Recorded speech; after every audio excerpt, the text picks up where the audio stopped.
বন্ধুরা, আবার আজকের একটা রেসিপি নিয়ে হাজির হলাম। আজকের রেসিপি হচ্ছে রুই মাছের ঝোল। তো প্রথমে কড়াইতে তো তেল গরম করে যেমন নিয়ে নেয় সবাই, সেরকম আমিও তেল গরম করে নিয়েছি।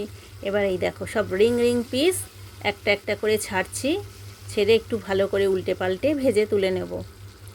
তো তোমরা কারা কারা এইভাবে রুই মাছের ঝোল খেতে ভালোবাসো অবশ্যই কমেন্ট করে জানিও। আমার তো খুব ভালো লাগে, আর আমি সাধারণ রান্নাগুলোই তোমাদের সাথে তুলে ধরি, যেগুলো আমি প্রতিদিন রান্না করি। তো দেখো এর মধ্যেই কথা বলতে বলতে রেডি হয়ে গেছে এই মাছ ভাজাগুলো। তো একে একে সব মাছ ভেজে আমি তুলে নিয়েছি। এবার কড়াইতে যে তেলটা আছে সেই তেলের মধ্যে একে একে সব ফোড়নগুলো দেওয়ার পালা। তো এই দেখো কড়াইতে যে তেল আছে, তেলের মধ্যে প্রথমে দিয়ে দেবো আমি ফোড়নে দিলাম একটা শুকনো লঙ্কা ফাটিয়ে, আর তার সাথে দিলাম দুটো তেজপাতা, আর গ্যাসের ফ্লেমটা একটু লো করে নিলাম, নিয়ে এবার দিয়ে দিলাম জিরে। তো এই ফোড়নগুলোকে একটু ভালো করে ভাজা ভাজা করে নেব, নাড়িয়ে চাড়িয়ে। এই দেখো খুন্তি দিয়ে আমি একটু নাড়িয়ে চাড়িয়ে ভালো করে ভাজাভুজি করে নিচ্ছি। করার পরে এবার দিয়ে দেবো পেঁয়াজ। এই দেখো আমি একটা বড় পেঁয়াজ একদম ঝিরিঝিরি করে কুচিয়ে নিয়েছি। কুচিয়ে এবার পেঁয়াজটা দিয়ে একটু ভালো করে ভাজা ভাজা করে নেব। আর একটা কথা বন্ধুরা, আমার ভিডিওগুলো যদি তোমাদের ভালো লেগে থাকে অবশ্যই লাইক করো, শেয়ার করো, কমেন্ট করো। হ্যাঁ, আর পাশে থেকো কিন্তু বন্ধুরা। তো এই দেখো কথা বলতে বলতে পেঁয়াজ ভাজা হয়ে গেছে।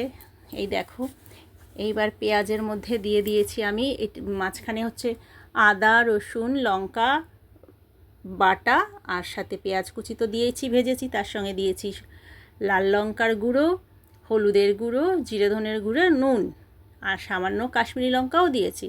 এবার বাটিতে অল্প একটু জল দিয়ে, জলটা ধুয়ে কড়াইতে দিয়ে এবার ভালো করে কষে নেব মশলাটা। যতক্ষণ না সুন্দরভাবে মশলা কষে তেল ছাড়ছে ততক্ষণ মশলাটাকে কষিয়ে নেব। হ্যাঁ, গ্যাসের ফ্লেমটা কিন্তু আমি লো করেই রেখেছি, লো করে একটু ভালো করে কষিয়ে নেব। তো নাড়াচাড়া করে ভালো করে কষিয়ে নিয়েছি।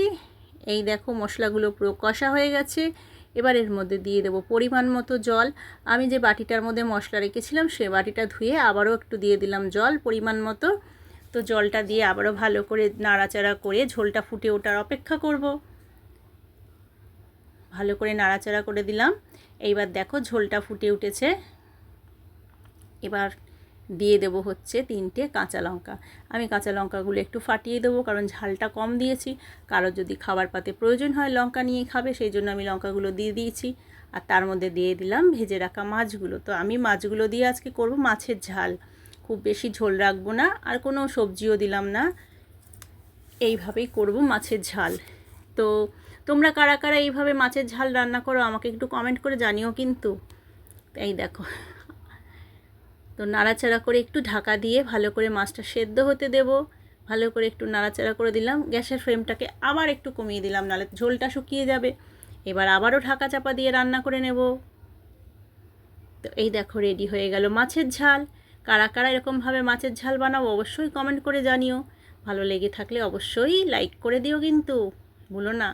তো ততক্ষণের জন্য এই পর্যন্তই ভিডিওটা। সবাইকে টাটা।